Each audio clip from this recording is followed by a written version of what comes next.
We'll get a look now at what the situation is like in Tunisia in regards to COVID-19 with independent journalist Fadil Aliriza. Thanks for joining us. First of all, it seems like there's a lot of criticism about the vaccines there. Tell us about that. Well, there's certainly criticism about the new vaccine pass that's required today to enter public buildings, cafes and restaurants. There has been certainly some issues with the online system. It's been down for a couple of days. There's been very little communication about how this will be enforced. There's been very few centers where people can go and get their vaccine passes. At the moment, we're still at about just under half of the population is vaccinated.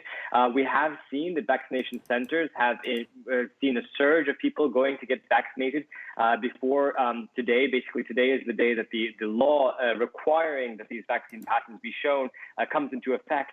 But there's still many, many questions about its enforcement and who this will be applied to and whether it will be applied for public sector or private sector or both. And you said there's only about 50% of people who are vaccinated there. Why so low?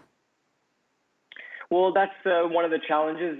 Certainly, the government is trying to tackle that by requiring the vaccine passes. Of course, there are also issues in terms of some skepticism, but also in terms of availability.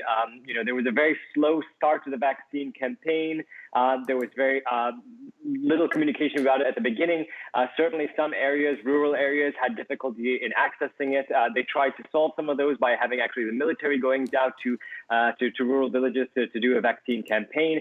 We saw a spike, certainly a lot of confidence and a lot of people going to get their vaccines after we saw that the president basically took charge of it and assigned the military to some of the job of vaccination, but still low trust in the government, low trust in the experts here, and not much has been done in terms of communication to try and affect that and ameliorate the situation in terms of those going to get their vaccinations.